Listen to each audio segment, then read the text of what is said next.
लगी है हमारी क्रिकेट से, जो हमारी एक बार रफ्तागी है उसके भी हालात आपको पता ही हैं। हाँ अच्छा, उसमें ये क्या हो गया कि आपके यहाँ कोई भी ऐसा टैलेंट नहीं है जो ए कैटेगरी में अब फॉल करे?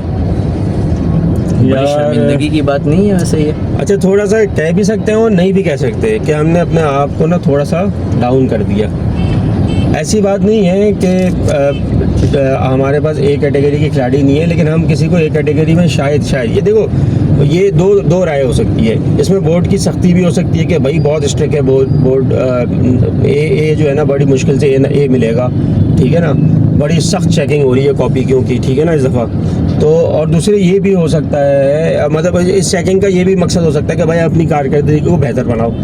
लेकिन ये भी एक अफसोसनाक अमल है कि आप जो डिज़र्व करता है ए कैटेगरी, ठीक है, नाम किसी का भी नहीं ले रहा अभी मैं इस हवाले से, तो आप उसको मोटिवेशन के लिए भी नहीं दे रहे ए कैटेगरी। नहीं तो आपके वो लौंडे जो चेक कर रहे हैं, वो आप समझते हैं इतने उनके अंदर इतना स्पार्क है कि वो कैटेगराइज करें? और जो आपके टेस्ट प्लेयर हैं उनको आप ए कैटेगरी नहीं दे रहे हो। आपका जो सबसे अच्छा लेफ्ट हैंडर है जिसको कप्तान बनाए जाने की बातें चल रही है, उसको भी ए ग्रेड नहीं दिया यार, शर्म नहीं है? इसीलिए बोलना नहीं चाह रहा था। देखिए, टेस्ट क्रिकेट से तो हमें कोई दिल लगी नहीं है। पहला जो हमारा सबसे मजबूत कैंडिडेट है, जो कैप्टन के लिए भी कैंडिडेट है जैसे आपने जिक्र किया, और जो आपका बेहतरीन लेफ़्ट हैंडर बैट्समैन है इस वक्त टॉप 12 में है, वो टॉप 10 में शायद इसलिए नहीं है अभी, हालांकि वो टॉप 6 तक गया है मेरे ख्याल से। वो इसलिए नहीं है कि हम बहुत अरसे से टेस्ट खेल नहीं रहे, आपने उसको भी टुडे लाइन लगा दिया। फिर जिस बॉलरों ने आपको स्पिन ट्रैक्स पे विकेटें लेके दी, ठीक है, उसको भी आपने सी कैटेगरी दे दी, ठीक है। टेस्ट क्रिकेटर हमारा शुरू ही हो रहा है, जो प्योरली टेस्ट क्रिकेट खेलते हैं वो सी कैटेगरी से शुरू हो रहे हैं, क्योंकि वो बेवकूफ़ हैं, अहमक हैं, 3 दिन 5 दिन वो ख्वार होते हैं, उनको हम सी कैटेगरी देंगे। और जो 2 घंटे 4 घंटे के क्रिकेट खेलते हैं, ठीक है, या 1 दिन के क्रिकेट खेलते हैं, उनकी अहमियत यह है कि हम उसको बी कैटेगरी में डाल देंगे। अच्छा, ये सारे उड़न छू वाले जो है ना, यही आए बी कैटेगरी में। और जो इंग्लैंड के अंदर, ऑस्ट्रेलिया के अंदर आज भी जो है ना टेस्ट क्रिकेटर को सबसे टॉप मोस्ट रखते हैं। तो आप रिजल्ट देख लो, दूसरी बात ये है कि टेस्ट क्रिकेटर को आपने चलो टुडे लाइन लगा दिया, लेकिन जो क्रिकेटर ही नहीं है अभी के लिहाज से, उसको आपने कैसे बी कैटेगरी दे दी?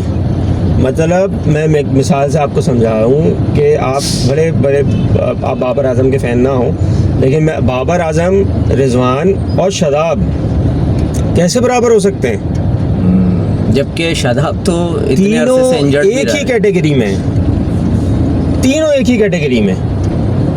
शादाब का ना अभी हाल है ना मुस्तकबिल है कुछ पता, और जो क्रिकेट उसने अभी हाल में खेली भी है तो उसमें सत्यानाश ही हुआ है। लेकिन शादाब भाई हमारे प्लान में है, हमारे फ्यूचर के कैप्टन है शायद, या वल्लाह आलम क्या है। बहरहाल यार, ये बस अब इस पर क्या बोल सकते हैं। मैं बेसिक सी बात ये करूँगा कि टेस्ट क्रिकेट को थोड़ी सी इज्जत दें, और जो है कैटेगरी को अगर जो डिज़र्व करता है उसको ए दे दें, कोई मुज़ायका नहीं था।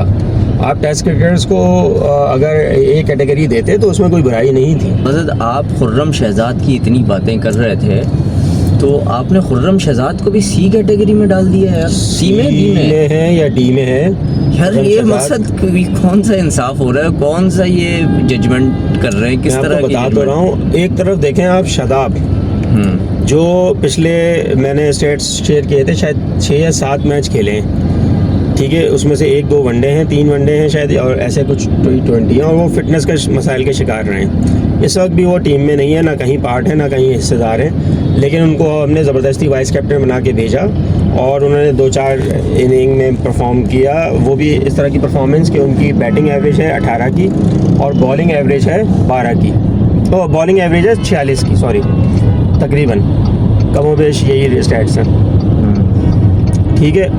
वो हमारी बी कैटेगरी में है, ठीक है। खुर्रम शहजाद, साजिद